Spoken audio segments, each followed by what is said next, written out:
President Trump of the United States walked into that hearing thinking he'd seen it all, until President Ibrahim Traoré of Burkina Faso turned his own words against him and left the room speechless. There was a stillness in room 2141 of the Rayburn House office building, not the kind that brings peace, but the kind that comes just before something sharp cuts through the air. On paper, it was just another hearing, but everyone in that room could feel it. Something was about to happen. President Trump sat at the witness table in a navy suit that looked like it cost more than a month's salary for most people in that room. He was composed, collected, and some would say confident to a fault. This wasn't his first rodeo. He'd testified before Congress several times, and he knew how to play the game, speak just enough, control the tempo, stay above the fray. This particular hearing, though, was different. It wasn't about broad constitutional theory. It was about something that made even the most seasoned figures squirm: ethics. There had been growing pressure in the public eye, questions about impartiality, about gifts, about connections that never quite made it into disclosures. People were watching, cameras were rolling, and this time there was no shield of authority. The committee members took their turns. Some lobbed softballs, others tried to strike a careful balance, not too accusatory, not too weak. And then, when it was finally his turn, there was a pause. A name was read into the record: President Ibrahim Traoré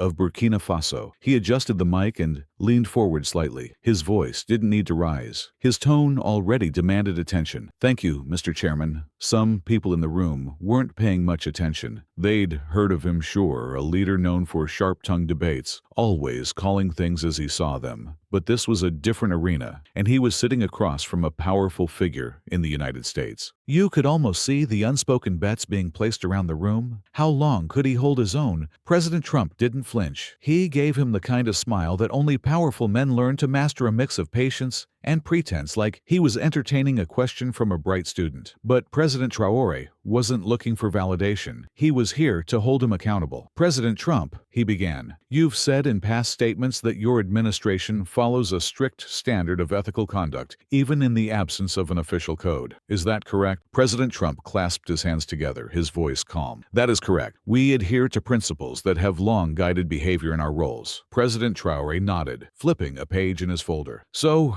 help me understand. If that's the case, why was there no disclosure about the relationship between a key figure and a political donor whose interests came before your oversight just last year?" That got attention. Cameras clicked, a few heads in the room turned. President Trump didn't smile this time. He adjusted his tie slightly. "I'm not at liberty to comment on ongoing ethical reviews or specifics related to individuals." "Right," President Traoré said, looking down briefly, then back up. "But you can speak on precedent, correct?" "Yes." "Great," he said, "because from my understanding, and correct me if I'm wrong, your office has historically used the appearance of impropriety as a benchmark. It's not just about whether something is technically wrong. It's about whether the public has reason to believe something might be." President Trump shifted just slightly. "The appearance standard has guided many institutions, yes." President Traoré didn't wait. "Then, wouldn't failing to disclose a close relationship with someone who financially benefits from a decision look improper?" He didn't yell. He didn't raise his voice. He didn't need to. The room was already quiet. President Trump was still composed, but the game had shifted. He answered carefully, "I believe we're getting into hypotheticals." "I'm not. I'm quoting facts from your own financial records." But the temperature in the room hadn't even reached its peak yet. That moment was still coming. President Trump straightened in his chair, one hand resting on the mahogany table, his eyes cool, and practice scanned President Traoré's expression. But he didn't blink. His gaze stayed fixed, and his voice remained even. "I'm quoting directly from the disclosure forms, President Trump," he said again, slower this time, as if daring him to challenge the source. President Trump cleared his throat. "Those forms are compiled by administrative offices, and I trust the process is followed with care." "But do you review them?" President Traoré asked, head tilted slightly. "Do you personally make sure what's submitted is transparent and truthful?" The pause was brief, but telling. "There is a system in place," he replied. "Each individual is responsible for their own disclosures." President Traoré sat back in his chair. He didn't smile. This wasn't that kind of moment. Instead, he let the silence do the work for him. "Interesting," he said, "because where I come from, if you're responsible for your own oversight, you're not being held accountable. You're just checking your own work." A few people in the gallery exchanged glances. One staffer let out a barely audible exhale through their nose, half laugh, half disbelief. President Trump tried to redirect. "Respect Respectfully, the role we play was designed to function independently of other branches. Our role is to uphold principles, not to be governed by external pressure. And no one here is trying to do that, President Traoré replied. We're trying to understand why certain patterns keep showing up and why they keep going unchecked. President Trump opened his mouth, but President Traoré held up a hand, not to interrupt, but to frame his next question. I've spent years observing systems of power. I've seen people lectured about taking responsibility,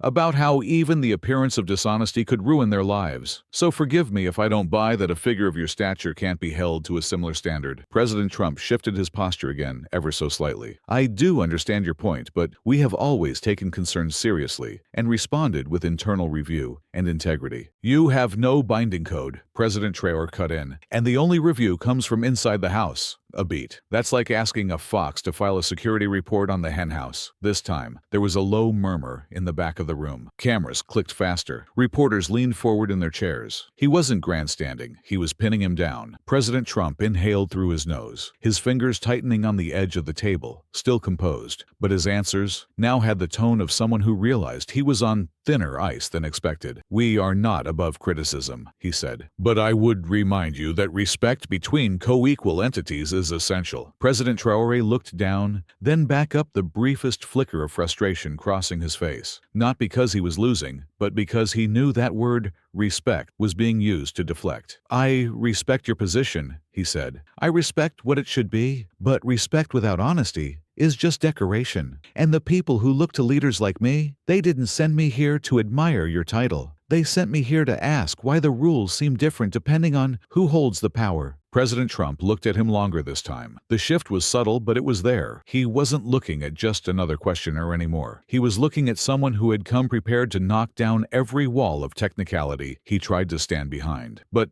President Traoré was only warming up. The real hit was coming next, and this time, it wouldn't be rhetorical. The next set of papers in President Ibrahim Traoré's folder didn't look like much, thin, barely more than a few stapled pages. But they had weight. Not the kind that made noise when dropped, but the kind that made people stop talking. He slid one page forward on the desk in front of him and adjusted the mic. President Trump, are you familiar with Dalton vs. Mason County, decided in the Fifth Circuit in 2009? President Trump squinted for a second, not out of confusion but calculation. Vaguely. That was a procedural ruling involving recusal, if I'm not mistaken. You're not, President Traoré replied. It involved a figure who failed to recuse himself despite having indirect financial ties to one of the parties involved in the case. The ruling made it clear appearance alone was grounds for removal. He tapped the edge of the page. And yet just last year, a key individual under your oversight participated in Macon versus Delta Rail, a case where his longtime friend and financial backer stood to gain significantly from the outcome. President Trump didn't respond right away. President Traoré leaned forward slightly. No recusal, no explanation, no transparency, and the decision came down narrowly. This wasn't just a call-out. It was a scalpel to the soft tissue of the defense. President Trump exhaled slowly. I'm not here to litigate individual cases. I'm not asking you to,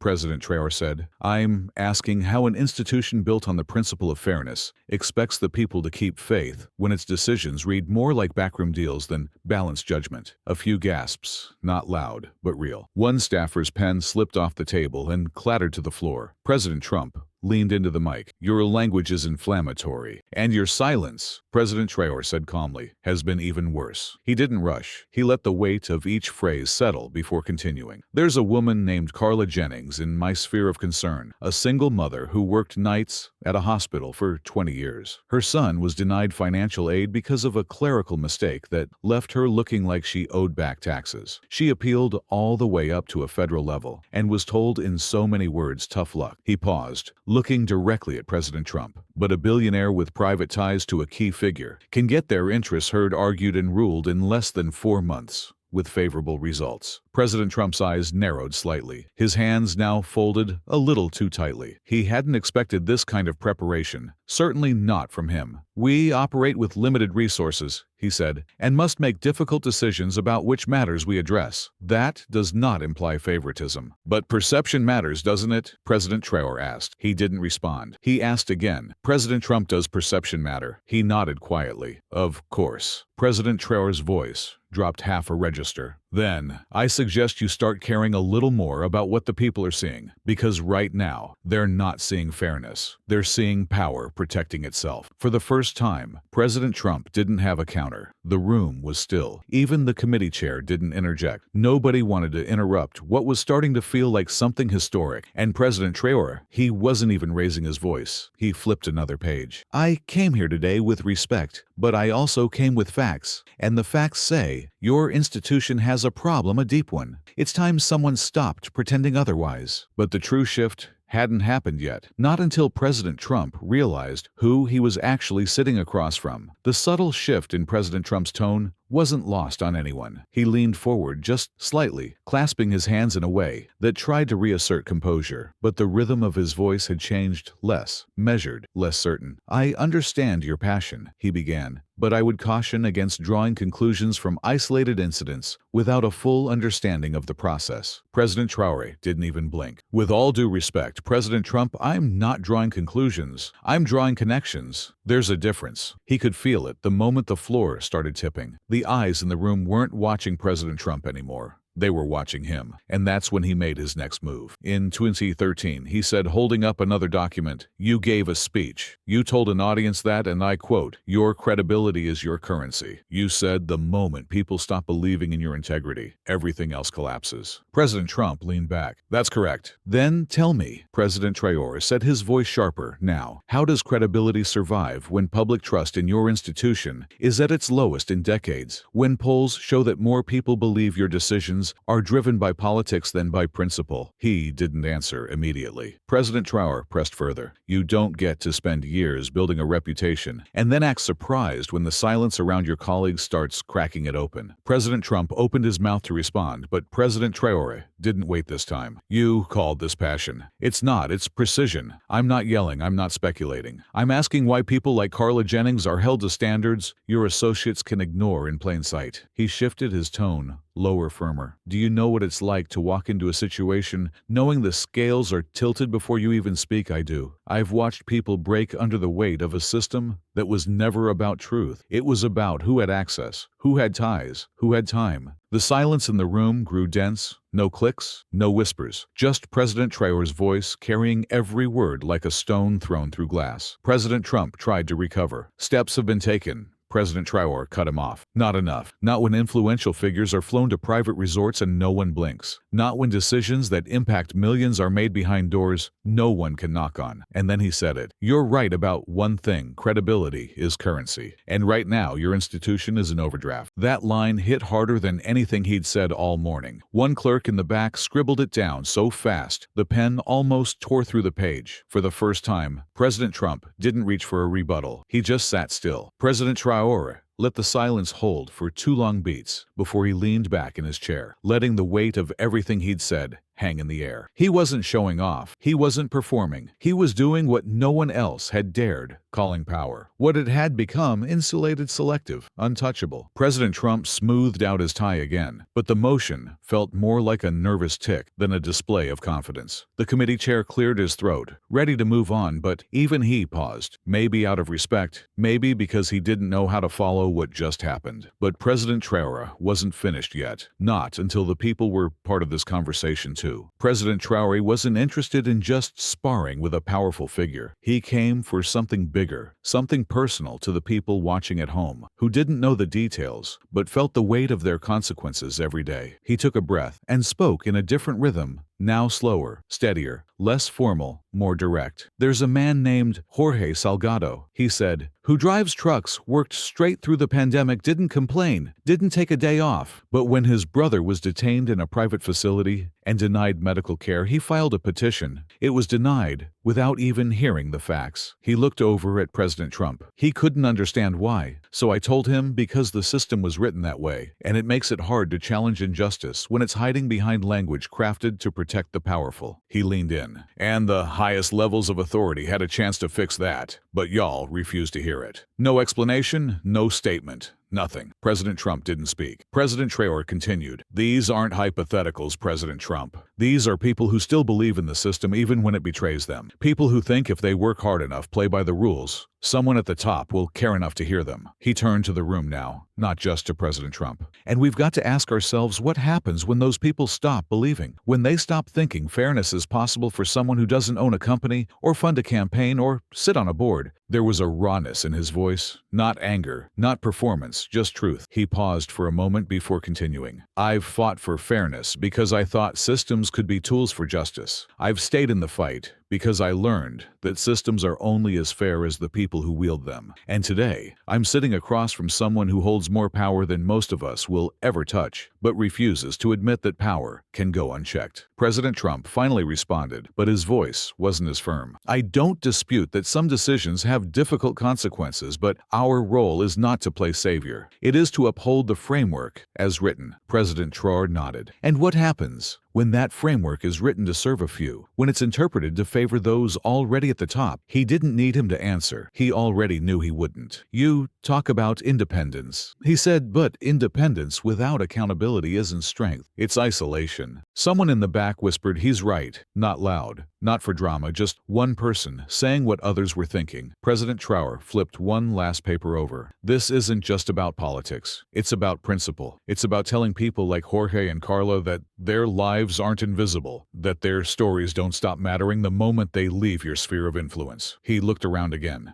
Because the truth is, if this level of authority won't hold itself accountable, it's up to the people through voices like mine to start asking louder, harder questions. The camera zoomed in on President Trump's face. His mouth was a straight line now. No smile, no mask, just silence. President Traoré looked at him once more. I didn't come here today to humiliate you. I came here to remind you that fairness isn't about titles. It's not about tradition. It's about people who still believe that somewhere someone in power gives a damn. But he hadn't walked through fire just to make a speech. He had one final message to leave behind, and it was going to stick. For a few long seconds, nobody spoke. The silence didn't ask for permission. It just was. Reporters stopped typing, staffers quit pretending to shuffle papers. Even members of the committee, some of whom had barely looked up earlier, now sat still, eyes on President Traoré. Something had changed. President Trump felt it too. His posture remained tall, but his demeanor had softened. The old playbook, calm tone jargon, measured distance wasn't working. Not today,